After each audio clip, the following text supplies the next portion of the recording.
whole Travis Hunter and his girlfriend has taken all of our timelines by storm. But prior to that, it was Remy and Pap. I believe Pap. I don't know what's going on. I believe Pap. I'm with you. K-Dot was nominated the #1 pop star for 2024. I think Lil Wayne is a liar. Lil Baby has been on the press run. A huge fan of Lil Baby. I don't care what people say. That's your man's. That's your man. Look, okay. Steve Stoute talked about the difference between talent and fame and how fame has become more important than talent. Shit that you want to leave in 2024. The onesies, cat suits, ladies, leave it. January 1st, we don't want to see them no more. I want to leave hating on sexual content creators in 2024. If you got an OnlyFans, it's all good. Like.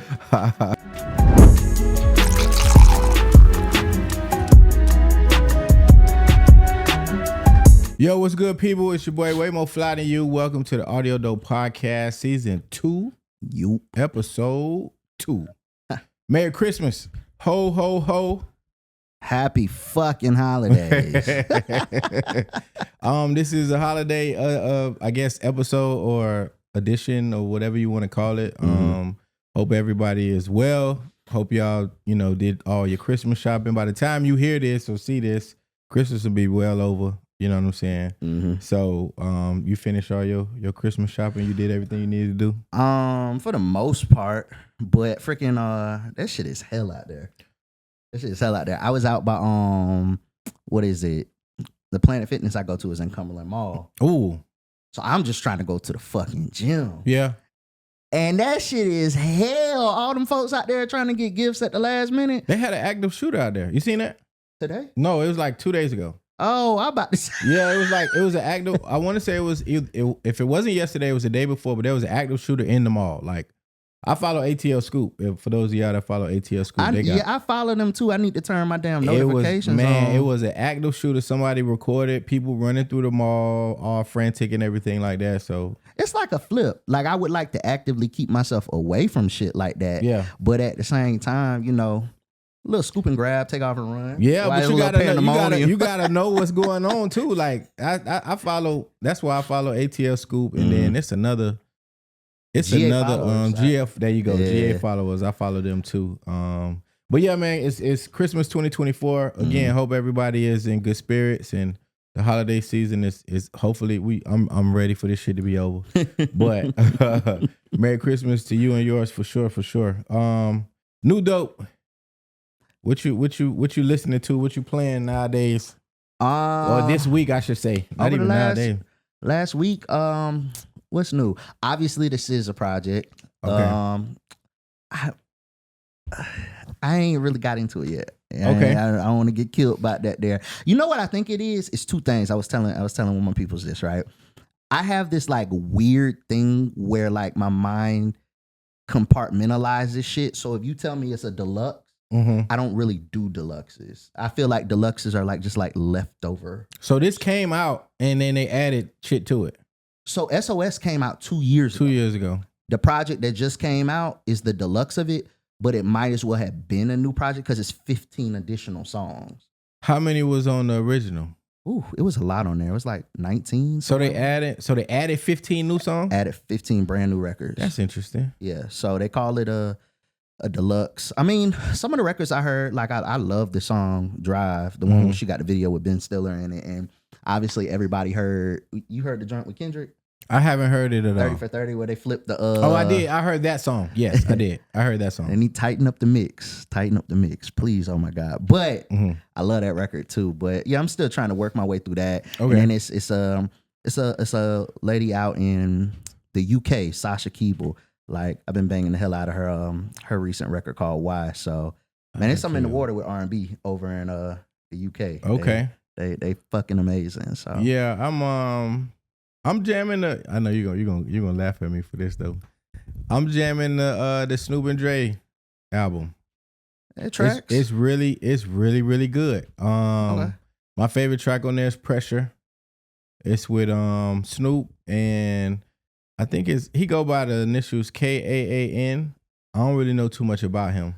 I feel like he's older. Like, I remember his name from like back in the day. Yeah, but Dr. Dre, of course, Dre is Dre. The production on there, sonically it sounds good, but the rapping by Snoop is really refreshing. He rapping. It's not that ABC 1 2 3 shit. He normally, well, he's been able to get away with for years, for most of our adulthood. You know what I'm saying? Even childhood, but Snoop is really like playing with some different flows on there. They added some range. They got Sting on the album. There's some R&B tracks on there. So I've been appreciating that album, man. So I've been kind of bumping that a little bit. I listened to it. It's like a one and done for me. You know, that ain't my whole vibe. You know, it's got a little age to it. But see, I knew it. I knew it. But it's a geriatric album of the year. I'm going to just say it for you. I'm going to go ahead and say it for you. It's a geriatric album of the year. It's been a lot of old niggas that dropped some music. But no, it's a lot of old niggas that didn't drop some shit that's like flames this year, though. Yeah. Shout out to the geriatric kings of the world, man. But I would say this for you, go, bro. I may be late as fuck to the party, but like that was like dope. So the project's called Missionary. It is. Because and it's a follow up from Doggy Style. For sure. I was like, I felt so like slow and late to the party, but it's dope. Yeah. And it's the first time. Well, it's not the first time because, well, I can say because I don't think Dre had a lot of production on The Last Meal, which was Snoop's last album on. On No Limit. Losing Control was my. Losing Control was on there. Yeah. What else was on there? Wasn't Stacey Adams on there? I think so. I think Lay Low was on there. Stacey Adams was on there. Couple other tracks too. But I think this is the first time. I think Dre did a lot of the mixing and mastering on that album, but he didn't have a lot of production on the album. So this is the album, I believe, that Dre, it was solely produced by Dr. Dre since Doggy Style. That's hard. Yeah. So shout out to Snoop, Uncle Snoop, man. Yep. Yeah, man, it's a dope album. So we got 2024 accolades. 2024 accolades, man. Like shit, we at the end of the year. We talking about Christmas, and right after this come out is New Year. So looking back, you know, at the year. I mean, this kind of come off of the hip of seeing like B-Dot do his list and shit like that. But like if you had, and it's kind of obvious and funny, but if you had an MVP, who would be the MVP to you of the year? D-Lo. Wow, that's not where I was going at all. But okay, expound. Hands down. I think D-Lo has put out the most entertaining music. He's cranked out the most amount of well, I guess you could say hit records. Make no mistake, Kendrick has pretty much had hip hop in a chokehold. Hip hop. But when we talk about like jamming music, when you go out and you in the club somewhere or you in a lounge setting, you not going nowhere without hearing no D-Lo at all. You're going to hear at least 3 or 4 records from him. That's absolutely true. So I got my MVP is D-Lo for sure. Yeah, I'm definitely not jocking that. But at the same time, if I had a rookie of the year, I would have D-Lo. Okay. I think that he had an amazing year. Like everything that you said is 1000% true. Right. But like it's not escapable to like say anybody had a better year than Kendrick Lamar. The only thing that I would say if I had a conversation about it would be to split the MVP with Kendrick Lamar. And how you go straight to D-Lo and forget fucking Glorilla. She would be who I would split the MVP of the year with. Okay. There isn't a list that her name shouldn't be on. She had like 3 #1 records at radio. The project is fucking amazing. Fresh off tour with fucking Megan Thee Stallion. All these, like, she is the Southern Cardi B. We all love her. We all champion her. And she's amazing at everything. The fucking Sticky record to even close out the year with Tyler. Yep. Like, yeah, if I had an MVP, it's obviously Kendrick, but I don't want to leave the conversation without saying Glorilla. But is she a rookie? Absolutely. Like, no, I didn't say rookie. I said if there was an MVP. Oh, MVP. Yeah. Okay, because we had MVP and we had rookie of the year too. I say if I had a rookie of the year, it would be D-Lo. Okay. But then I would also split that with somebody else that I don't necessarily say is technically a rookie, but they're nominated this year for Best New Artist. I would say D-Lo / Doechii. Okay. Because her year, you know, especially this back half, has been like second to none. Yes. Like she's fucking amazing. She deserves everything that's coming her way. Fuck fuck you motherfuckers that's on Twitter that's always finding a way to talk about Doechii, man. Like, I don't know if you see the narrative. I do. Oh, they're forcing her down our throat, this and third. You motherfuckers are not used to good marketing. Like, it's really, they have a budget behind her. They believe in her, and they believe, bro. And she's producing for them to believe in her. Exactly. You know, I'm even though, you know, Miami is not in Florida, but it's all good. But I'm the face of this rap shit in the state is where? Yeah, it's Florida. Yes, everything north of Miami for sure. So Central Florida primarily. They have a huge kind of impact and chokehold on the game. So definitely, I side with you. Yeah, of course, Kendrick Lamar could definitely be MVP of the year. But if I'm being, you know, I'm Florida biased, so I'm gonna go D-Lo for sure. But with Kendrick, you know, beginning next year with the Super Bowl, you know, all of the Grammy nominations that he's received, the project has been great. He has the biggest diss record of all time. Yeah. And he got outside records finally. So far, y'all, he has like we were just records. saying, like, well, guess what? You can't go too many places and not hear them outside records. Yes. So it's like, and I got another top. Well, we're gonna get to that later on in today's show. But it's another accolade that he's also received. But we'll talk about that later. Oh, okay. Before you go, when you said you mentioned D-Lo, did you like the album, or did you listen to it? So, I think the album for me is a 5 out of 10. Right? Only because I believe that him and his team, they saw what was working and then they quadrupled down on it. Right? So don't get me wrong. Like I love his style. I like some of the things that he talked about. He not talking about really killing. He talking about getting money, popping some fly shit, spending some money, fucking some women. Right? Cool. What I would like to see is not trying to duplicate. It seems like they're chasing Get In With Me.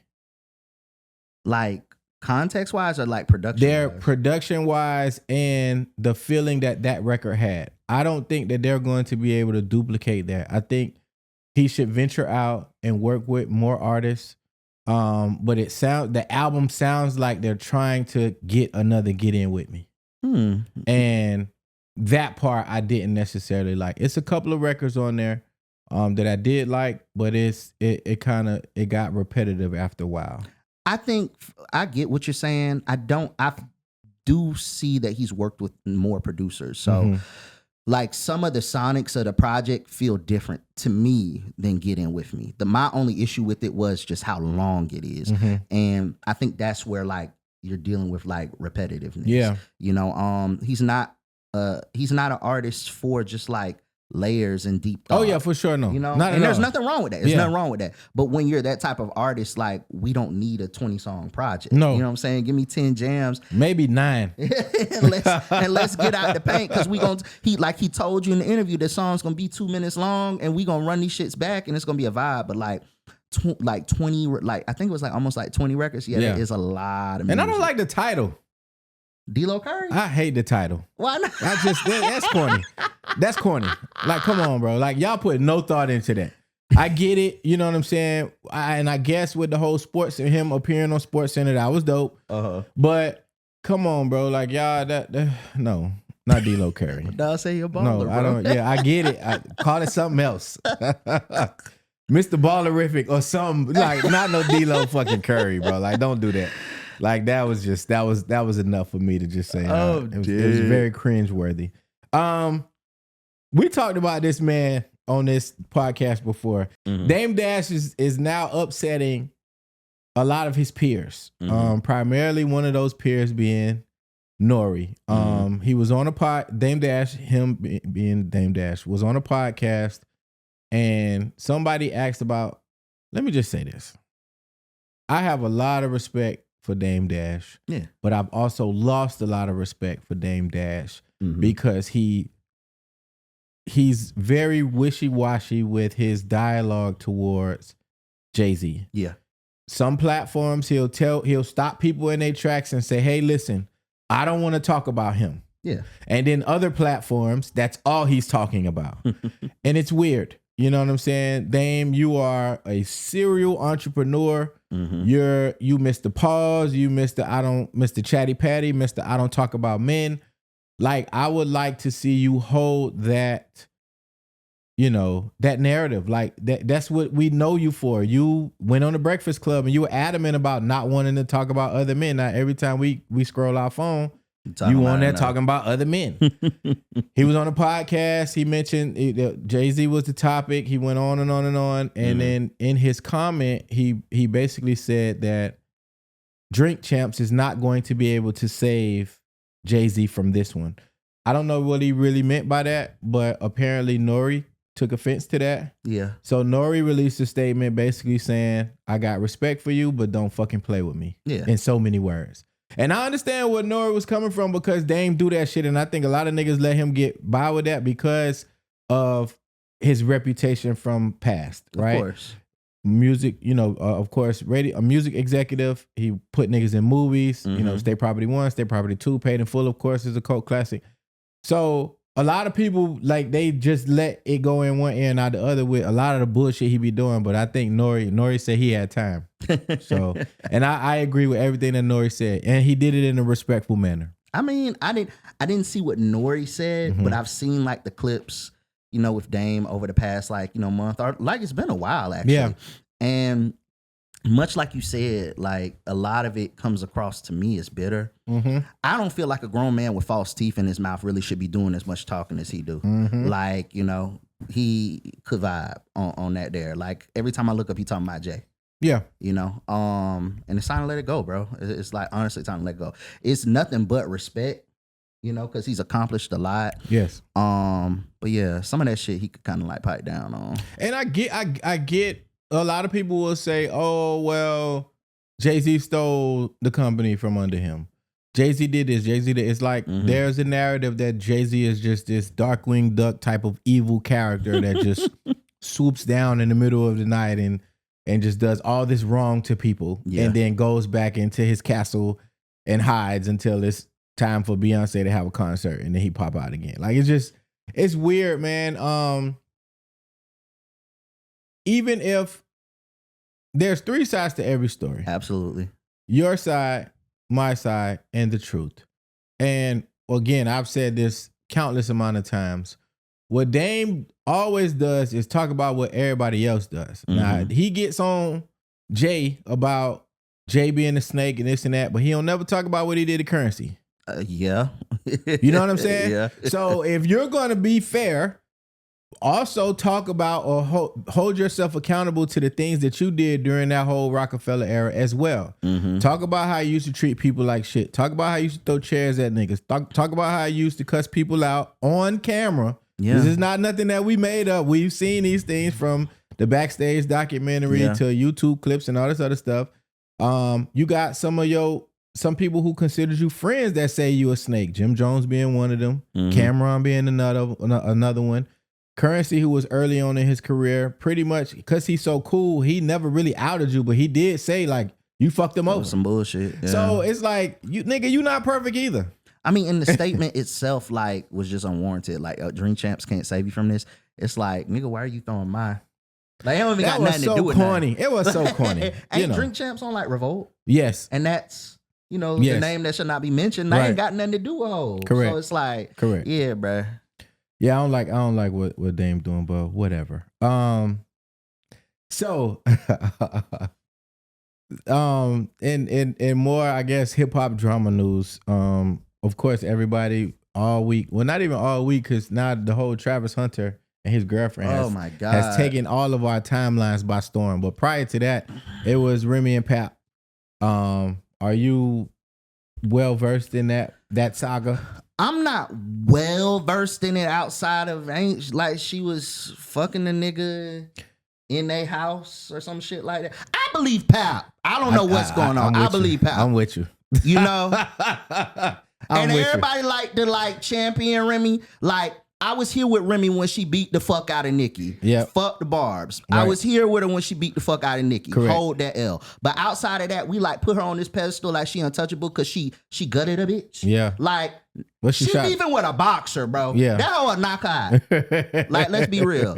So it's like, yeah, I believe Pap and Rem, like, she need to kind of pipe down with all that. The thing was weird to me because she was parading around the city with for those who may not be up to speed with what's going on. So Easy the Block Captain, who is a battle rapper, I'm well in tune with battle rap. So he's a battle rapper. Mm-hmm. Remy was running around town with him for quite some time, for a couple of battles. It looked like they were a couple. Now, and then later on, we see that they took Christmas pictures together. They did a whole bunch of shit. And this nigga's fucking Muslim. So that part I really didn't understand, but that's neither here nor there. And, you know, she's running around town with him, and then we wake up one morning and she's complaining about Pap falling asleep on the phone with another girl. Mm-hmm. Hey, listen, you took Christmas pictures with a nigga. Yeah. Don't talk to me who I talk on the phone with. Okay. Yeah. And be that as it may, even if Pap was cheating, he did a better job of keeping that shit a secret than you did. Yeah. Because he held you down for 6.5, 7 years when you were in prison. Let's just start there. Mm-hmm. Held you all the way down. You know what I'm saying? I don't give a fuck if he was fucking goats. Okay. You was in prison for 6.5 years. You came home. You didn't miss a beat. Y'all were America's black couple of the decade. They had a reality Black show. Love, She got pregnant. Yeah. Like all of these things happened. You all were America's favorite couple outside of the Obamas at one point in time. Mm-hmm.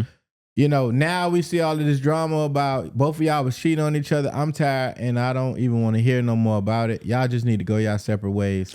Let that man enjoy his world, 2-time, 3-time world champion boxer girlfriend. And you go enjoy Easy the Block Captain or whoever else you dating now, and y'all just leave us out of the rest of the bullshit that y'all I think it's like, so it's more so just like the theme of like these relationships and their issues playing out online, like them and then the Cardi and Offset. And I don't want to throw like Travis and his girl in it because they don't have no issues. Right. It's just that we know of. Well, my thing is like, what does it matter? Like, we shouldn't know. The average person that's expressing the issue on Travis and his girl gotta clock in for work or using PTO this week. Right. You didn't win a Heisman. You're watching the Heisman, right? So like a lot of these thoughts and opinions on a child, because he's a child. Mm-hmm. Let's be real. He's a child. All these but thoughts. He's what, 19? 19, yeah, 20, he is 19. Like, yeah.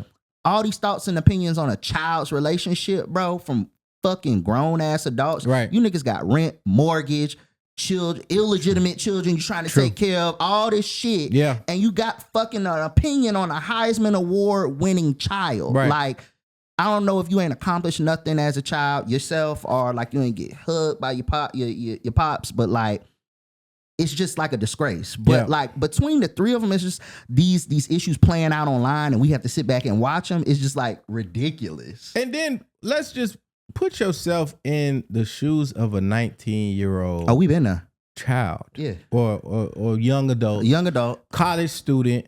When I was 19, oh my God, I made a lot of mistakes. I made a lot of mistakes with women. I made a lot of mistakes with school. I made a lot of mistakes with just overall decisions. Mm-hmm. He's in a and none of the mistakes that I made was public. Like I was, I played basketball, but I wasn't on Sports Center. You know what I'm saying? I wasn't in the newspaper. I wasn't in, I was in the newspaper. Let me back up a little bit. But I wasn't on all of these publications where now social media is so big to where everything he does is magnified. Everywhere he goes, if he don't take a picture with somebody, it's going to be on Sports Center. Yep. Or it's going to be on the front of the Shade Room or Neighborhood Talk or whatever the fuck the case is, right?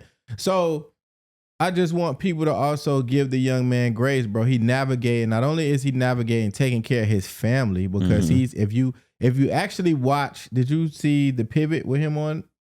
I seen some of the podcast. Yeah. So the Pivot podcast, he actually takes care of his younger siblings. Mm-hmm. He's the breadwinner in his family. Mm-hmm. He's balancing all that on top of going to a D1 school. Yeah. He's away from his family. And he playing both sides of the ball. Yeah. Like, let's take into consideration of that. It's some of y'all that's struggling with C-Prep and you working at KFC. Okay? And you managing. You barely managing. This nigga got a whole he got other people's life he responsible for, and he's still maintaining his composure. He ain't snapped on nobody. Yeah, he's lashed out on social media or whatever the case is because he's frustrated. Man, it's frustrating. Leave the nigga alone. Leave the nigga alone. If he want to go and invest in this young lady, the little Mexican, little tiny hair hole, whatever, that's fine.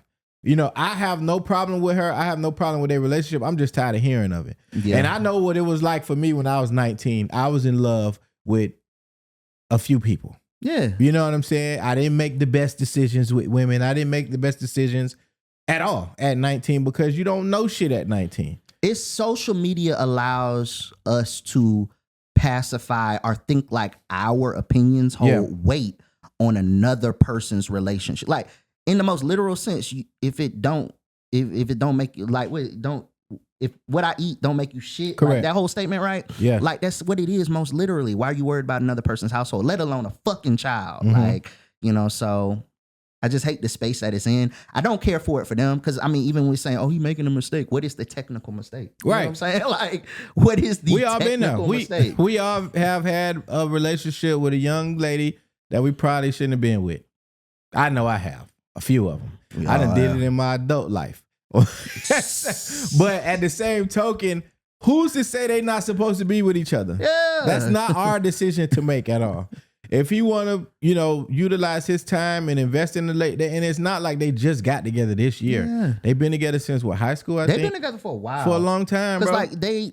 They're streaming together, like they make money off of their relationship. Yes, and you know he has been adamant in saying, "That's my girl. Leave her alone." So if that's your girl, I'm okay with leaving her alone, my brother. More power to you. I'm glad you won the Heisman, and I hope. You know, I wish you the best at the next level, which is at the league, because trust and believe, them college hoes ain't nothing like the league hoes. Nothing. Okay? So if you can withstand that and can maintain your relationship, hey man, you a strong black man. Yeah. You know what I'm saying? And I got nothing but love and respect for you. K-Dot was nominated the #1 pop star by Billboard magazine for 2024. How you feel about that? I think it's accurate. I thought it was going to come down. Well, the 1 and 2 is who I thought it was going to be. But the only thing was, who's 2? Her name's Sabrina Carpenter. Okay, right. I've heard the name. So I thought she was going to be like named the #1. So I was happy when I saw it was K-Dot. Not just because, you know, I'm a K-Dot fan, but at the same time, it's always great to see hip hop, you know, take the #1 space, especially in this day and age. Too. That's big. Yeah. That's big. That's big. So it's like, especially in this day and age where like we just not really winning in like a mainstream space when it comes to like a lot of conversations. For there to be a hip hop artist that holds the #1 pop artist of the year by Billboard, and he just don't. I mean, he's making mainstream music here and there, but you know that ain't his intent. Of course, you know it's like he won doing it his way, and I love that. You know, for him to be recognized by that genre and him maintaining his integrity as an artist, maintaining who he is as a person. Like he ain't out here going on Casanat, and I don't have nothing against Casanat. I don't have nothing against Casanat. Let me just say that right now. I have nothing against Casanat, but I'm saying like it seems like everybody else is going in these routes. They on everybody podcast platform. You know, they doing things to kind of remain relevant, and all he's doing is putting out great music. Yeah, he going back into his hiding. He going back to feed Compton, you know, and Watts and all these other places that he's from, and it's amazing. I really love to see it. I'm glad that he's finally getting the flowers that he deserved on a mainstream level, because a lot of people was, you know, they were shitting on him when Not Like Us first came out. Like, oh, you know, he can't make any records. I mean, he's not going to have a hit record without talking about Drake or whatever. And then boom, he got what, 4 or 5, 6? Bro, the album did 300K first week. But it's 6 of those records in the top 10, right? 7 records. 7 records in the top 10. 3 straight weeks of 3 records in the top 10. If it wasn't for these fuck ass Christmas songs, he would have another #1, because Luther or TV Off was going to go #1. Yep. And then the album did 300K the first week, and the remainder 3 weeks have been 100K in sales.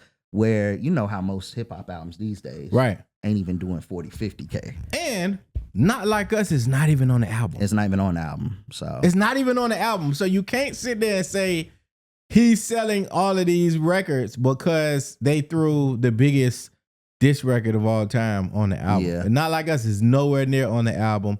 And you know, I'm just happy that he's finally getting his flowers on the mainstream level. Like y'all can stop the cap. Right. I do think that from looking at the list, Shabuzi should have been on there somewhere though. He didn't make the top 10. And for a nigga to basically tie the record, this is the Billboard list, right? Yes.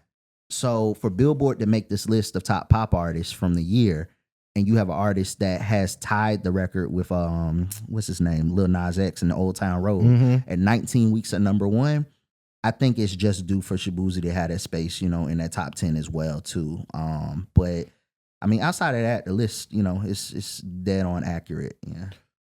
Yeah.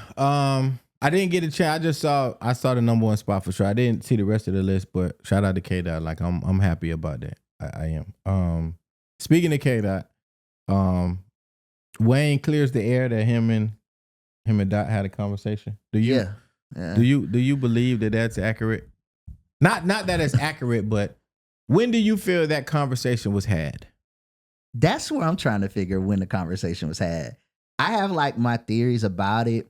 I do. The one thing I don't believe is the rhetoric where he's like, because it was Skip Bayless, I think he was interviewing with when the conversation was had. And he was saying that when Skip was repeating the lines to the song about, I think I let Lil Wayne down. And Wayne was like, yeah, it's my first time hearing this.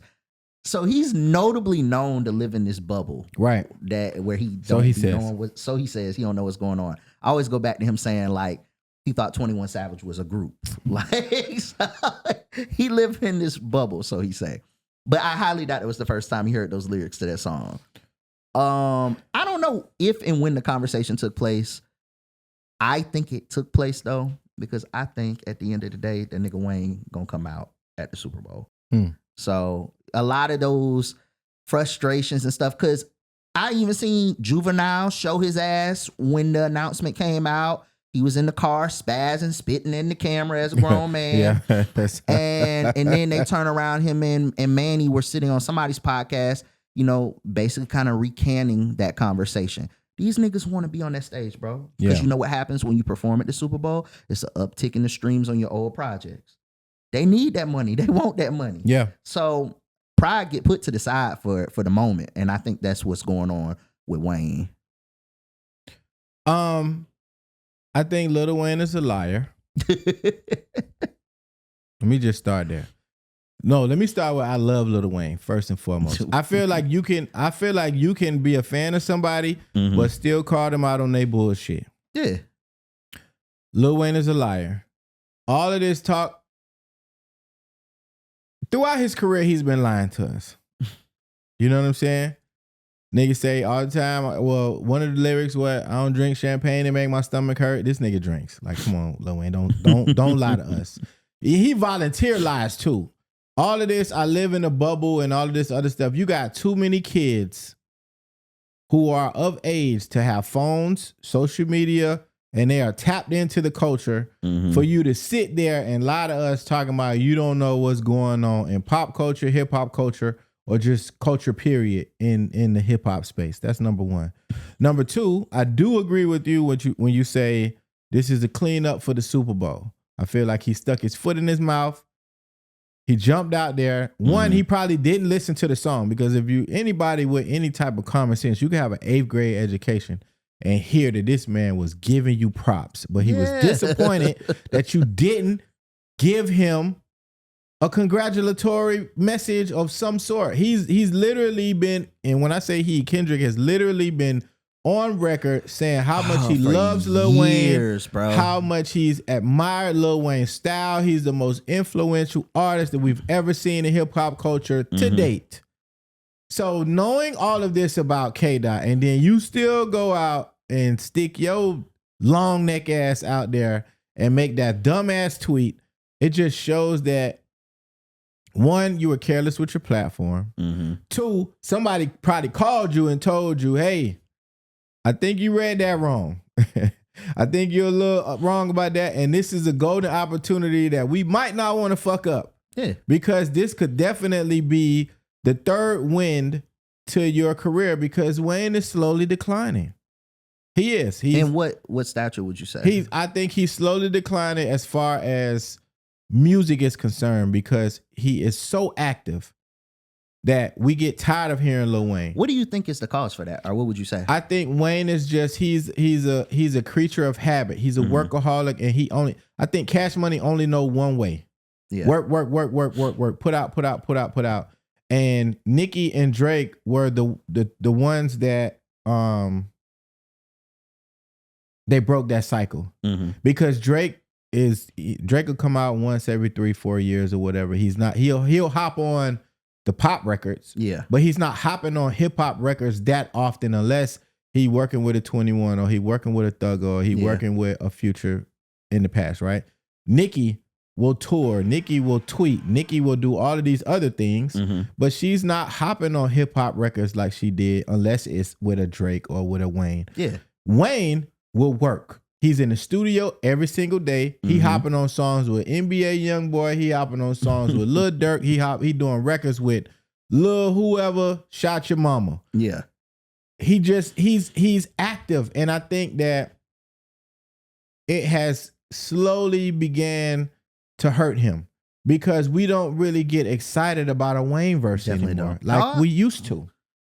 I don't want to say a verse. No, it definitely not as excited. Yeah. But I think it's more so the projects, right? So I asked this because when I was home for Thanksgiving, me and my cousins, like, one of them's like 47, 48, he close to 50, and his son is 26. Okay. And I'm in the middle. Right. And the record Reincarnated on Kendrick's album just led to us having like a deep and fucking like religious based conversation. That's the Pac sample, right? Yeah. No. Okay. No. Man in the Garden. No, Reincarnated is when he takes on. He's talking from the three different perspectives. So yeah, it's that the Pac sample. Yes. Okay. But I say that to say we were talking about Dot in comparison to Wayne, and I never really realized, right? I think that Wayne is a wordsmith and a lyricist like second to none, one of the greatest of all time, right? And I still think, I don't even think, we know he gets on songs.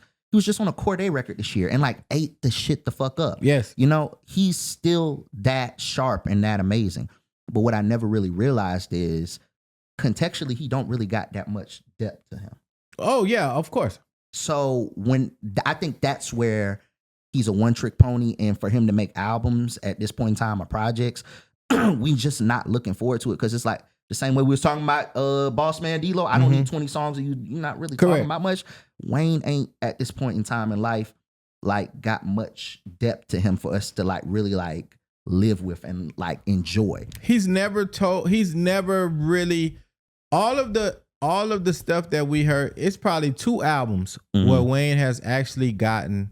No, I take that back. 3 albums where Wayne has actually got in depth about something personal. Block is Hot. He had a song dedicated, Fuck the World was on there. World, yeah. And then the other song where he was talking about his dad. Oh, and then on Lights Out, Grown Man. I Know. Sorry, it's called I Know.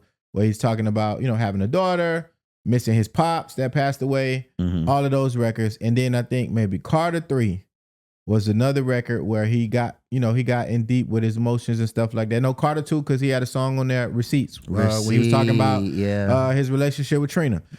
So Wayne, again, to your point, he's never really had any conceptual albums to where he's really got in deep. All the shit we know about Wayne, we heard about via social media, magazines, and shit like that.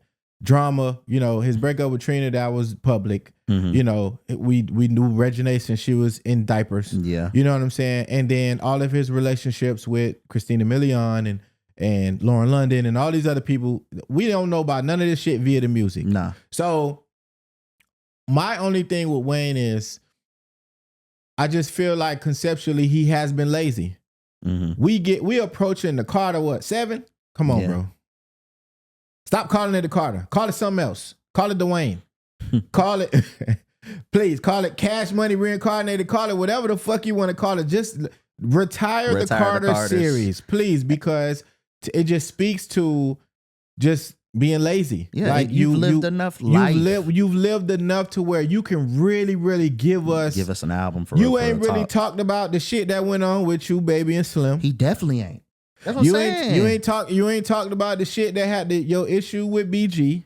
You ain't talked about your true relationship with you and Drake, because you mentioned Drake sleeping with a woman that you were very close with, Tammy.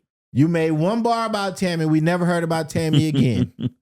So I would definitely, as a Wayne fan, and I'm talking about Wayne fan since, oh my gosh, Block is Hot. Mm-hmm. I bought the Block is Hot. 1998, I think it was. Yes, 1998. Bought the Block is Hot album. I bought Lights Out. Mm-hmm. I bought the Carter one. I bought 500 Degrees. Like all of these albums I bought. So I've been a Wayne fan way beyond the Squad Up mixtapes, and I've said that countless amount of times. I would like to see Lil Wayne grow as an artist. The same way they be trying to push Drake to be more open, they let Wayne slide. Yeah. And I don't think that that's fair. Everybody else on Cash Money has grown. From Juvenile. I mean, we don't give a fuck about what Turk talking about. But at all. Juvenile, we don't really give a fuck about what BG talking about. But even Juvenile had a grown-up album after they patched up, their issues. Nicki has grown. Drake has grown. Like, all of these people have grown. It's time for Wayne to grow, too. Like, we got to hold him accountable, man. He has, bro. Nah, he hasn't. He peaked. Because he gave us a lot of personal stuff. He gave us personal and stuff then he stopped. Early on. But and then like, he stopped. I can't get off the fact that like his peers have matured contextually and he has not. And that's why fair. We are where we are. That's fair. You know? That is fair. So yeah, I don't want no more Carters. Please. Retire the Carters. You know what I'm saying? I'm happy that, Dot and him had a conversation. I hope Dot bring him out for the Super Bowl. He do too. I really do. Yeah. I think that will be the kickstart to what I'm asking for. Because all eyes will be on you then, and I hope you rehearse this fucking performance that he gonna bring you out on. Jesus Christ. Because Lil Wayne, my God, I promise, I'd rather see Turtles fuck than see you perform. Like, you need to work with you. What's Diddy choreographer lady? Lorianne, I think her name was. Cat. Man, fucking Tiana Taylor. You need to do A1. Yeah, get with Tiana Taylor. Get with Lorianne or whatever that lady name is from fucking making the band. Do something, but whatever you been doing, stop it. Mm-hmm. I want to see you grow, and I want to see you continue to receive the flowers that you work so hard to receive. That's my only thing. What we got now? Speaking of Lils. Lil Baby has been on the press run. First of all, I am a huge fan of Lil Baby. I don't care what people say. That's your man's. That's your man. Look, okay. We West End. We ain't 4PF no more. We Glass Windows Entertainment. Whatever the fuck that shit called. Windshield wipers and all in this bitch. we still throwing up the foes. I'm a Lil Baby fan from now until eternity. I think that he has catapulted himself into a space that he kind of got to grow out of. Mm-hmm. I do like the press run that he's on right now. He got an album. So you're excited for the new music? I'm not. That's the only thing.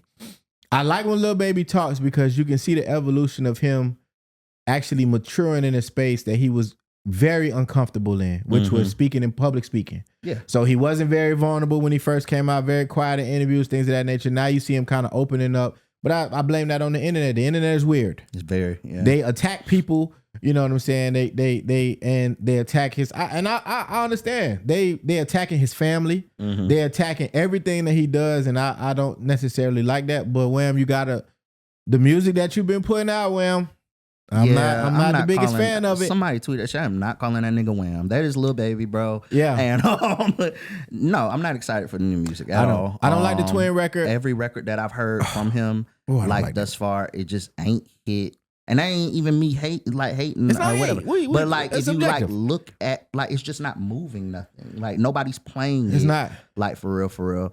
And well, you know what it is? I always say it goes back like a year or two ago. People was on the baby's head about one thing. And I used to quietly be off the timeline saying, you need to be talking to the other baby too. Because they suffer from the same thing. Mm-hmm. They make the same shit. Mm-hmm. And everything that I've heard from Lil Baby, like, it's just, there's no like stretch to like the music he's making. It feels like something I could have been heard, you know? So I'm not really excited for the project. The features on the project, like it's just regurgitation. It's like Khaled. I used to say he do the Super Friends. You know the same features gonna be on there. Yep. It's the same thing on the Lil Baby album. I mean, it's not that I'm not here to like listen to it. I definitely want to see what he's going to do with the next go round. I love the press run. He has. That's what it is. I think people have to separate because people will say, "Oh, you hating on Lil Baby this and third," but like he as a man and a businessman have matured and he's in a great space. Yes. Him as a rapper and a musician, it's not the same conversation. I think it's two totally different things. I think he has outcooled the music that he makes. Mm-hmm. He's a cool ass nigga. He stay out of trouble. Mm-hmm. He a turnt young nigga. He making money. Mm-hmm. The nigga just was on Yachty Them podcast talking about he quit gambling because he lost $8 million in a 40-hour period. Jesus Christ. For you to lose $8 million, that means you making a lot. You making a lot more than $8 million. Yeah. Right? So I do think he has everything. He has the aesthetic of a rapper. He got the streets behind him. Mm-hmm. He got the relationships in the game behind him. You ain't never heard no flaw shit other than shit that the women be saying or whatever with baby mamas and this and that, but that come with the game. Mm-hmm. But I think that he has outcooled the music that he's making. It doesn't sound like, you know, the records that I love hearing from him, the freestyles and the Frozen and the Drip Too Hard. And we misplaced them. That's what it is. You remember it was like a couple years ago, niggas wanted to have that conversation of, oh, Lil Baby's on a Lil Wayne level. Yeah. I never subscribed to that. But the thing about it is like, love it or hate it, if you listen to what Baby says when he really be talking, like this rap shit was a jug for him, bro. Absolutely. It was never about the craft. It was never about him being the greatest or where we were trying to put him at. Right. He never wanted to be there. This shit was about him getting a bag. Even when he was talking about on one of these press interviews about how did he feel about Kendrick mentioning his name in the song about Drake. And he's like, you know, I ain't really care for that. You know, like I look at it like this rap shit is work for me, you know, like it ain't that serious. Like, well, that's part of why you are where you are musically, not as a businessman. You got your glass window shields and you got your artist that's popping right now and all that. But as a rapper, it's just, it don't have the same like appeal for some reason. I agree. And not to mention, I think that, where was I going with what you said? Damn, I lost my train of thought. But the press runner he's on, I do like that he's being a little bit more active. Mm-hmm. Oh, I know what I was going to say. A lot of the music that he's made that we've loved, it came from the chemistry with other artists. Yes. Gunna. Specifically Gunna. Let's start with Gunna. Specifically Gunna and Thug, who was down. We know why he was down or whatever. But I think that really, really took a toll on his career from a music standpoint. Now, him rubbing shoulders with Meek and Mike Rubin and all these other people, I think that put him in a great space from a financial situation, which is great. Like, I feel like you should do that. You should elevate and want to, you know, grow from a business sense. But we love you, nigga, for the music. Yeah. You know what I'm saying? Like, I'm cool with the Instagram pictures and all the cars that you buying, and that's dope. But I need music to ride to. And I need better music than what I've been hearing to ride to. And I'm going to just leave it at that. Not too much on Wham, though, because that's my boy. Wham.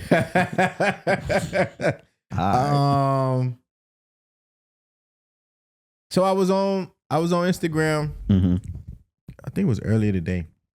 I forgot what. And I don't really like to shout out to other platforms because fuck them niggas. But anyway, Steve Stoute was on a platform, and he talked about the difference between talent and fame, and how fame has become more important than talent, and eventually, I'm paraphrasing, of course, talent will be obsolete. You will only need to be famous to be able to maneuver in certain spaces, primarily the music industry, fashion industry, things of that nature, right? Because right now we're seeing it, and we kind of touched on it a little bit, like some of the labels.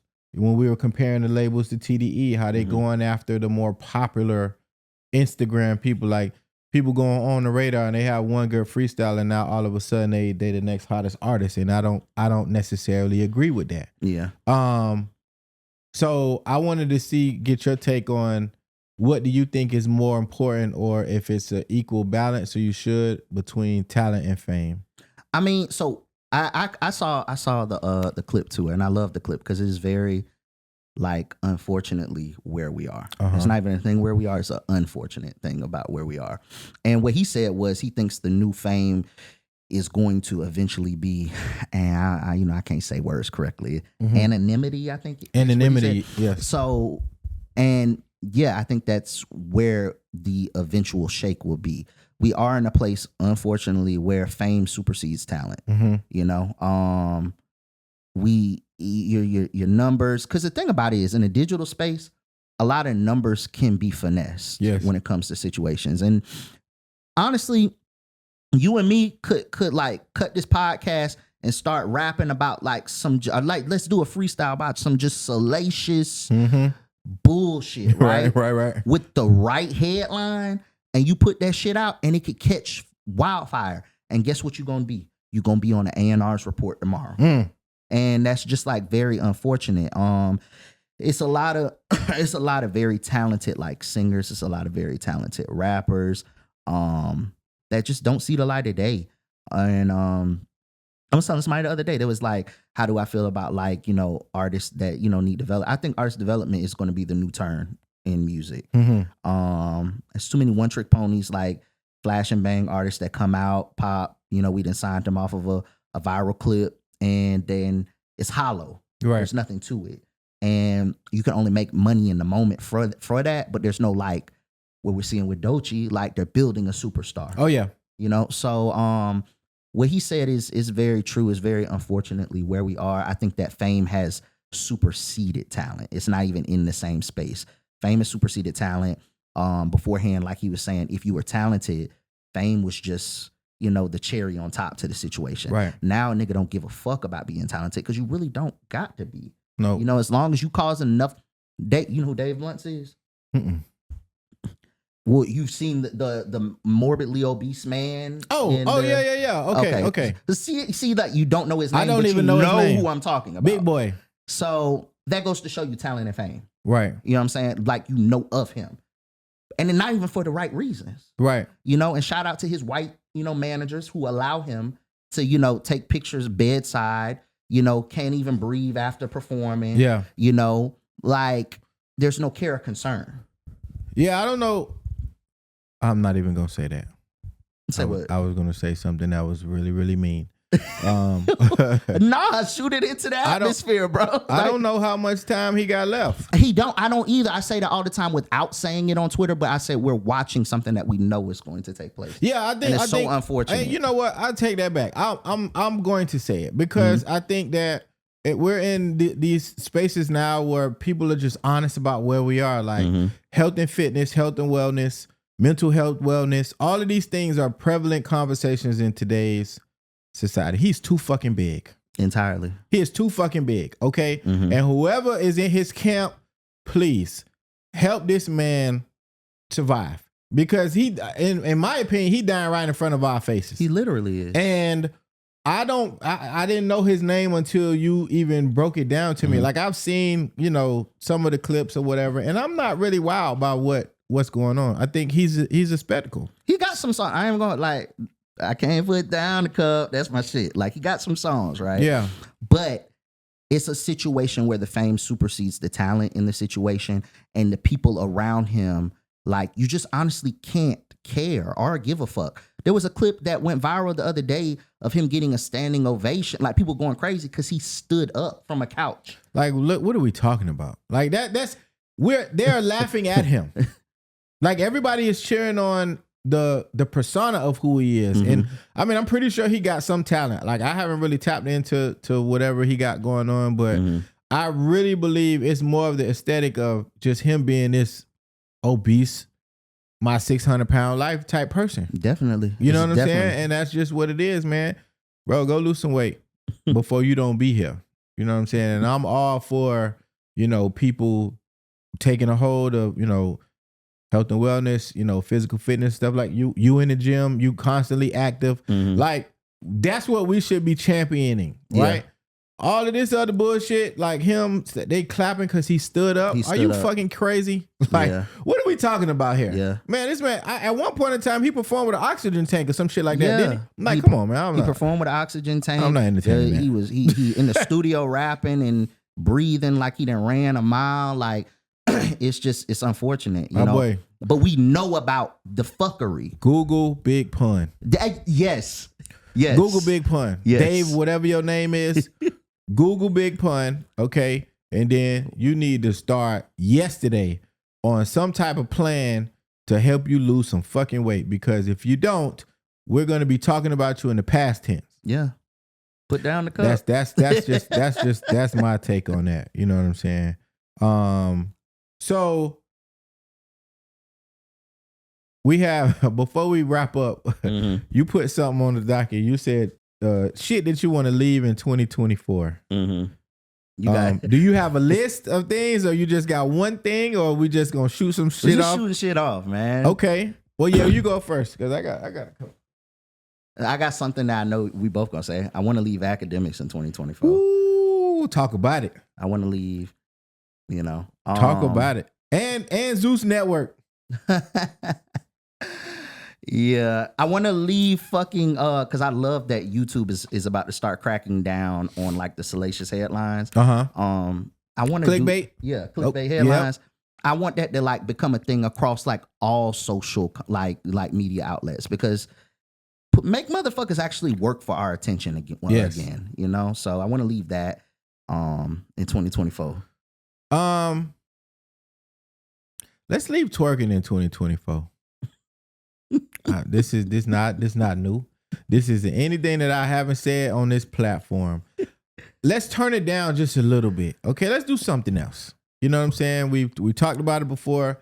Twerking is cool, but it's oh my God. And what extent though, leaving it? Because hoes don't even dance in the club no more. So where are we telling them to stop twerking? You know what? If anything, we should make twerking great again. Okay. I'm okay with, I stand corrected.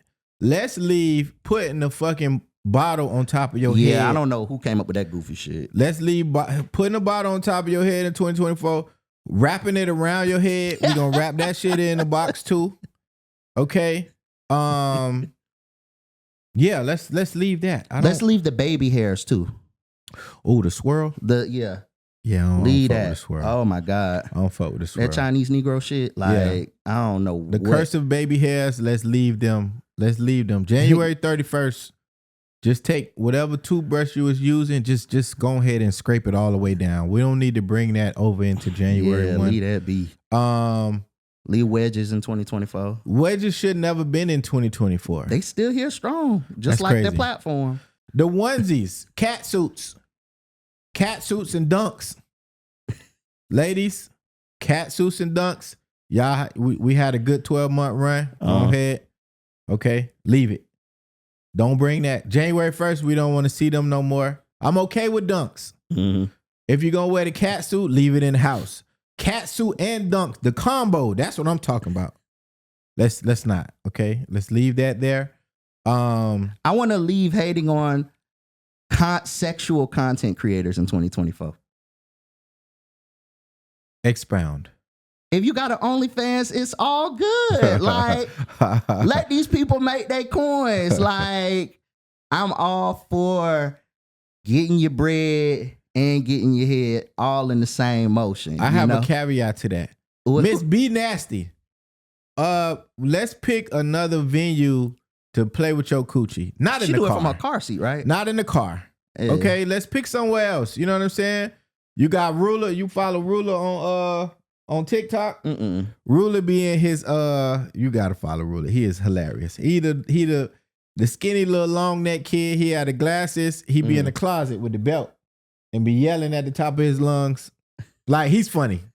But Miss B Nasty, no more in the car. Okay, no more sucking on your finger so that all your drool can run down your chest. That shit's never been attractive to me. I don't know what really it is that they think is so attractive about drooling on yourself. It's really dumb.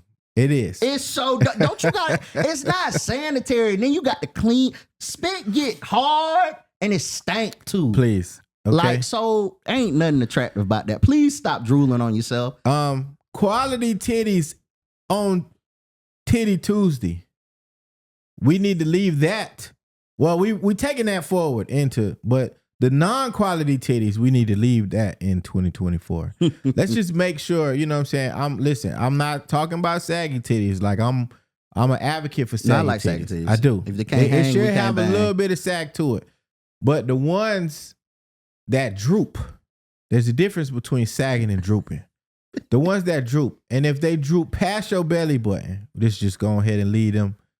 Don't even bring them with you. Oh my God! Don't bring them with you. What else you got?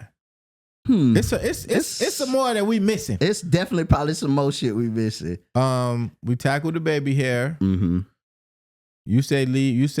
You say stop hating on OnlyFans. Yeah, stop hating on OnlyFans content creator. You know what I do wish we could leave in 2024? Well, it started before 2024, but it ain't going nowhere. I wish we could leave sections in the club. Okay.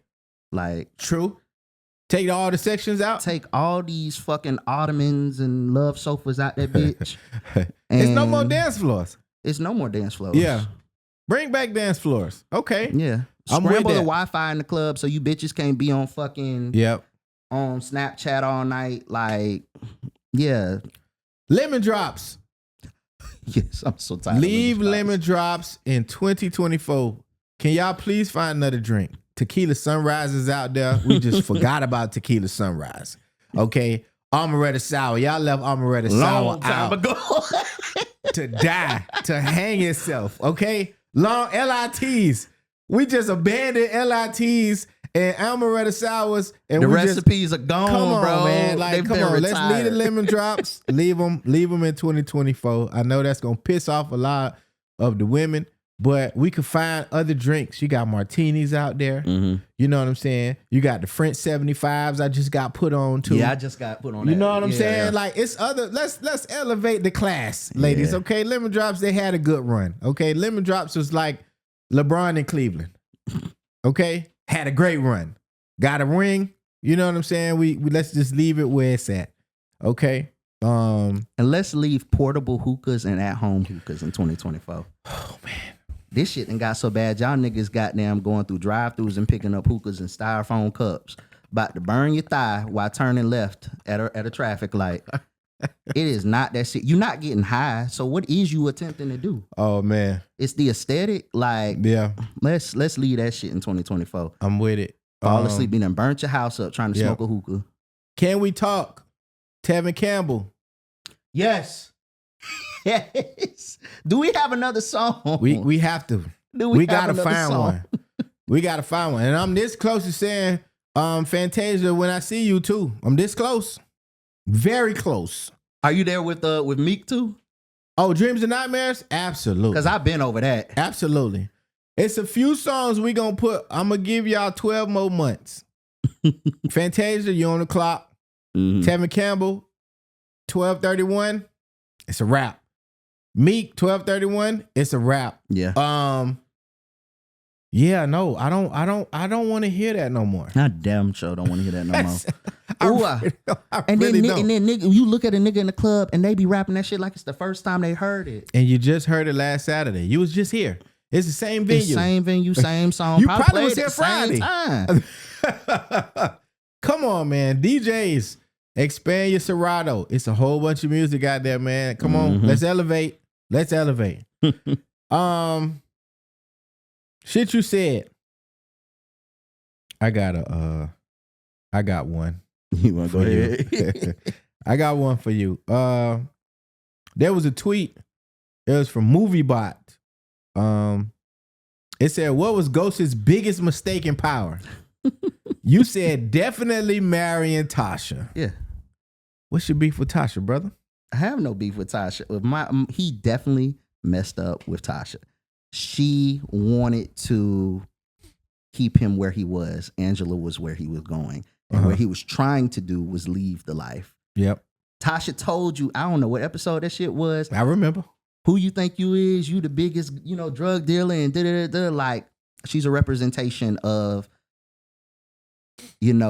not being able to grow from what someone knows you as. And that's why I said, when you say that statement on the timeline, people can't think no fucking deeper. They dense and they think you talking about a black woman. No, sure. I don't get it's not about the woman or her race. It's about the idea of a woman or a person in general only seeing you for what you were and not allowing you to grow to be something else. And that's why I think Tasha was always Ghost's biggest mistake. That's fair. Okay. I can agree with that. I do think that I would have wanted to see Tasha mature a little bit more prior to Ghost cheating on her. Well, I take that back because she cheated first. Yeah, she cheated first. Let me take that back. So Tasha, you brought all that shit on yourself. Okay, you did. You shouldn't have been fucking around with Sean. Okay, I remember. You got the nigga killed. Playing around. Yes, Ghost was a workaholic and all this other shit, but you should have been a better communicator and letting him know what your needs were, and you sucked at it.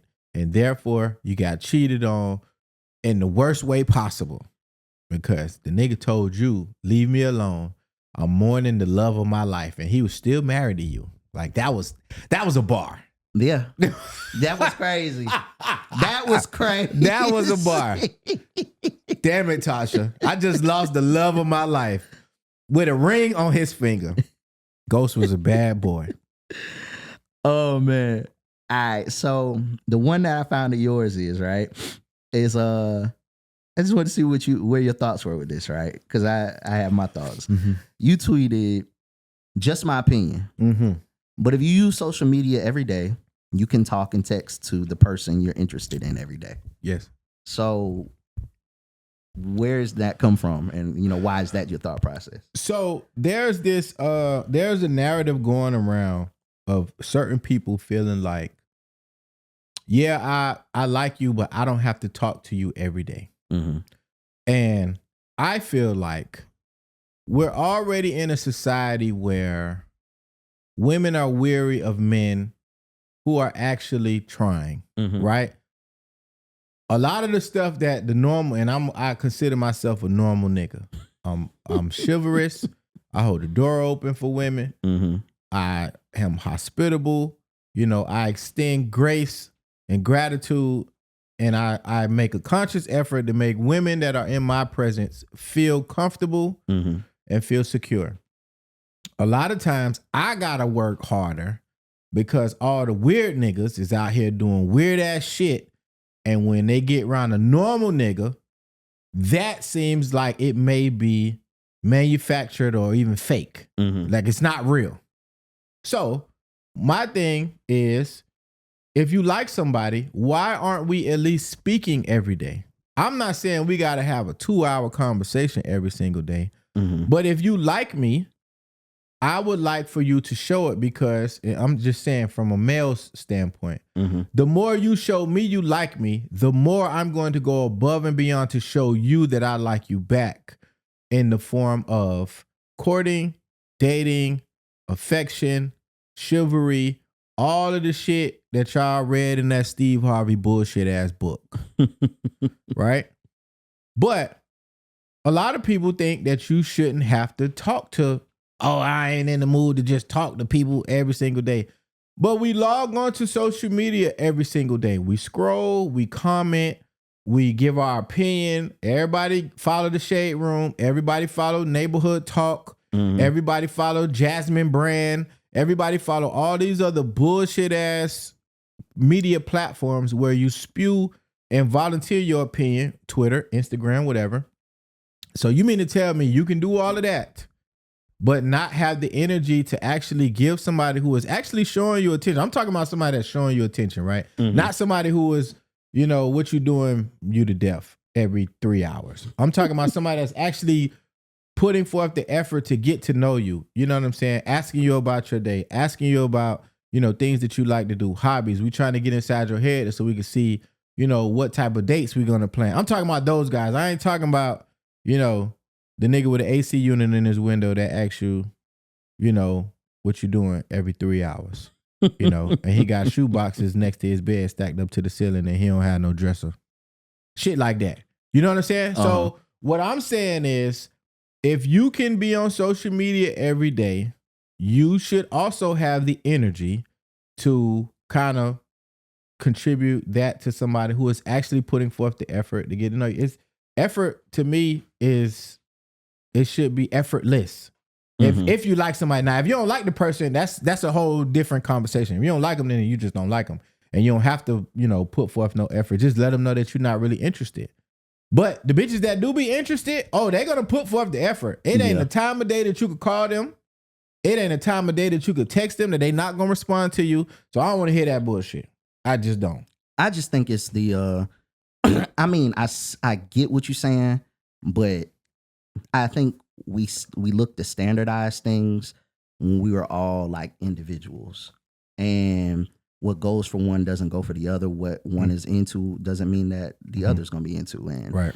I know, like, with me personally, like, don't ever, I ain't heard from you, but I seen you on this. Because now I feel clocked and now you playing with me. Nigga, that's valid, though. But who hollered at who? Get you some business. Who get hollered you some at who? business to be concerned with. Who hollered at who? That's my only question. Get you some business to be concerned with. Who hollered at who? Did you holler at her? Or did she holler at you? It don't matter even if I hollered at her. That matters, bro. That does matter. If you went and asked a woman for her phone number, you pursued her, so you showed interest in her. Yeah. And then you're sitting here telling me that, you show interest in her, but now you feel like you don't got to talk to her every day? No. That's wild. No. So why did you go after her phone number? Bro, you don't have to I'm just asking you one simple question. Because I was interested in said person. Sure. Okay. Okay. But that does not mean I have to hawk down every single day. Talk what are you doing? How was your day? Like this and third. So how you expect to fuck? I'm being honest. Let's get into it. If we gonna fuck regardless. That's not true at all. It's absolutely true. Because if you going. So it don't matter. How do you expect for this young lady, not even just fuck, because that was a bit barbaric. That was barbaric. I take it back. You hopped off the cliff. I did. How do you expect to forge some form of a relationship with this woman if y'all not getting to know each other every single day? Yeah, that's what you're saying. So when you are talking, what's the? That's the thing. I don't put. Drake said it in a song. It's so crazy. Mm-hmm. I don't deal with routine well. Once a relationship feels routine, sure. Like you asking me, how often are you talking? If I gotta calculate how often I'm speaking to someone, then that shit ain't for me. Okay. I could end up talking to a girl every single day if I'm pursuing her. That's not an issue to me. Right. But if it's routine, I gotta make sure I do this today. I gotta make sure I do that tomorrow. Okay. Then that's not what's gonna work over here. And that's when I go into the conversation of standardizing individualistic lifestyles. What worked for one don't gotta work for the other. And I know with me, the whole social media conversation, because that shit ain't exist in prior relationships. So now we have to gauge someone's availability and attention off of I seen them talking on Twitter. But it's valid. And the only reason I'm gonna say it's valid is because if it's a topic on social media that you want to participate in, nigga, you write paragraphs. Yeah. So what I'm saying is, from the outside looking at, I'm going to just put pause in advance. I'm going to put myself in the shoes of a young lady who you hollered at. Mm-hmm. Oh, this nigga is 2-word, 3-word answering me. But when we get on a timeline and they talk about SZA, this nigga writing a whole dissertation. Yeah. What's the issue? But that's what I'm saying. What is the issue? You're not being fair, bro. I'm being realistic. What is the issue? Because when we talk, we gonna talk for real. Okay. When we talk, we gonna talk for real. And it's not gonna be no issue. The issue is once you start clocking somebody. Or at least for me. I don't like to be clocked either. So I do my best but what I do is I do my best to make sure that the person that I jumped out there to holler at knows that my interest is there. Yeah. So I absolutely agree in that. Okay. I do the same thing. I absolutely agree in that. But the conversation of you heard from me once today or you didn't hear from me today, but you seen me post something on this social media outlet. I ain't gonna lie, now it's like I'm a nigga that's gonna feel away. Like you clamping me. You clamping me at that point. Especially if you was a girl that DM me, I wasn't bothering you. So you hollered at me or I hollered at you and I expressed interest. You expressed that the interest is mutual. I get those questions out the way off the rip. I don't want to, I'm not finna be pursuing somebody that I know that don't like me. Yeah. So I'm asking, there's 2 questions I'm gonna ask in the beginning. Hey, I'm attracted to you. Is this attraction mutual? Based off of your response, that's how I'm going to move. If you say, well, yeah, you cute or whatever, I already know how I'm finna move. But I know if y'all this talking, this probably gonna last maybe a week, if that. Yeah, there's no mutuality. But if y'all talking, she hopped down, she slid your DM. Yeah. Y'all forging for it, you having a conversation. Right. Y'all may, talk a lot to tomorrow. And then the day after that, it's like it's one text. Oh, no. And then I got an attitude. And see, that's why I say it's different for I'm just telling you, I got an attitude because I feel like we don't have to have a long, and don't get me wrong, we don't have to have a long, drawn out conversation every single day. But some form of dialogue should happen on a daily basis. Does the dialogue on the timeline count? You know what? I'm okay with that. I am. We done shared some, you know how it is when you're talking to, someone you done shared like something funny on Instagram, or y'all may have exchanged like a convo on Twitter. Like that don't count? That counts. I'm okay with that. Okay. I am okay with that. Everybody else may not be. I'm okay with that. I am, because I feel like that's a form of communicating. And I said, talk, text. Twitter is text. Yeah. Not Instagram, but Twitter is text, or talking on the phone, exchanging voice notes. Like a lot of people they not really big on, I'm getting into the voice note bag. The voice note is fun. It's fun. Shit is fun. I ain't gonna lie to you. Fun. So getting into the voice note bag, like it's ways to make conversations feel like they're not mundane and boring. I'm gonna just leave it at that. Right. Listen, episode 2.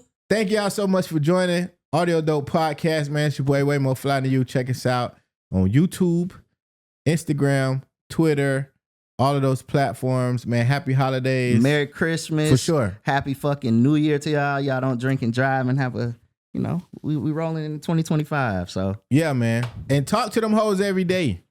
If you feel like it.